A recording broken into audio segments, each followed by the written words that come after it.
Мына азыр кой таштыктар келди, алар өзүнүн жердештерин эмес, мага да сес көргөзгүсү келди да, кээ бирлери. Мен кой таштыкмын, мен чүйлүкмүн, мен стрельник адаммын. Бакиев менен күрөшкөндө ар бир айылын кыдырып чыккам. Курултайында өткөргөнбүз, митингинде өткөргөнбүз. Ошолордун баары мени менен жүргөн. Атамбаев Бакиев тарапка өтүп кеткенде да мен алар менен калгам. Элди жерди бөлүп, бирин-бирине тукуруу жолу менен сен башка жактан келгенсиң, керек болсо менин айылым чыгат деген логика менен башкаруу бул өткөн кылымдын белгиси. Эмне Атамбаев ошентип коркуткусу келип атабы? Болбосо кантип түшүнсө болот муну. Мен айтам, мен кой таштыкмын. Мен Стрельниковдомун. Атамбаев айткандай назло керек болсо ошол жерден 5 соток жер алып үй салам.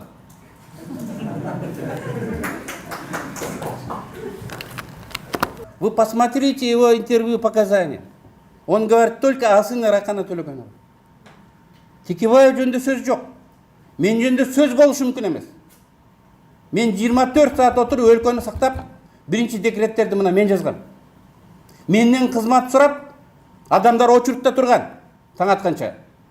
Мына вечерний Бишкек ушактарды жазган, Фариттин шыпыргылары. Кечирип коесуңар. И келип алып дейт, сизди күнөөлөгөн. Тап келчи мен көрөйүн ошол күнөөлөгөндү. Даже Юсупов айтып айткан эмес. Юсупов саясий күрөштө улут аралык мамилелерди пайдаланбаш керек. Комиссияда айткан, 10-жылда жөн жерден чыккан жок. Ошо өзбек фактарын саясий маселелерди чечүүдө пайдаланабыз дегенден келип чыккан деп айткан. Ошондо акылыбызга келишибиз керек. Ошондон сабак алышыбыз керек.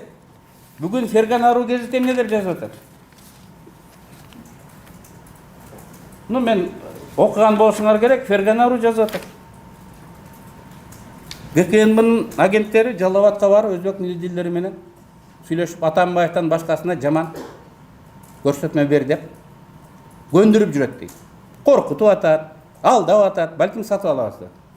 10-жылы дагы ошондон кесепетинен о жаңжал чыккан.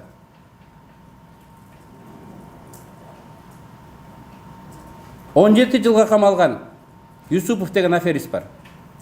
Атамбаевдин ишенген күбөсү ошол.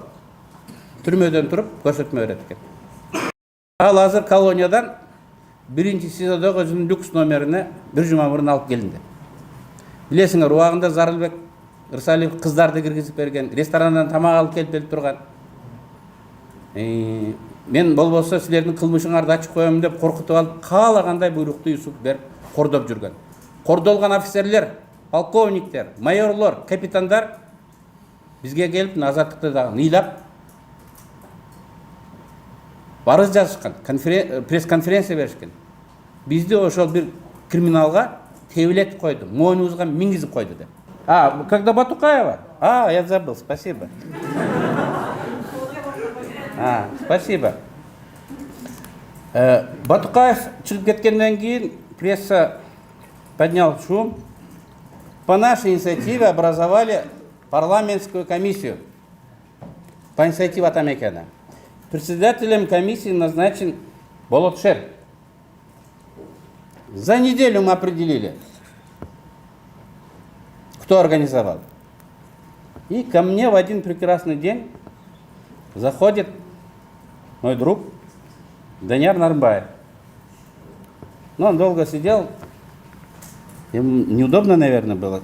Айта бер, Данияр десем айтты. Данияр сказал, что, оказывается, вы начали парламентское расследование, вот президент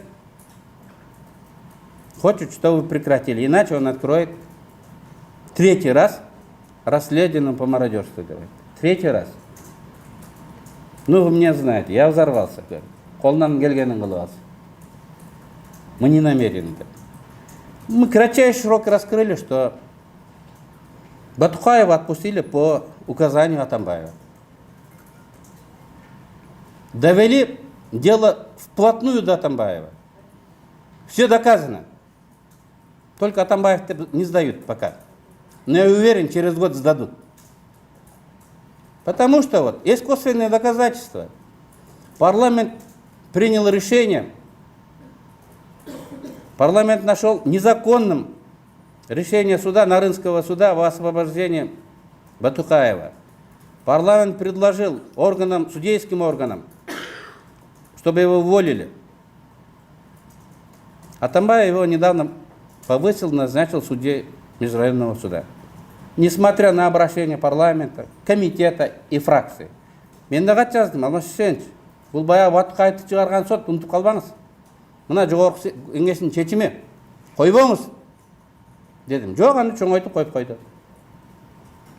Я даже скажу, что более того, это не только мен косвенные доказательства, мягко говорю. Ал судья айтып еле жүреді, қырғыздар кичинекей билет. Мен екі башым бар беле, жоғары жақтан антып айтпаса мен андай шешім қабыл алмақ білем деп ашық айтып отыр. Действительно, его повысили. А какой может быть судебная реформа?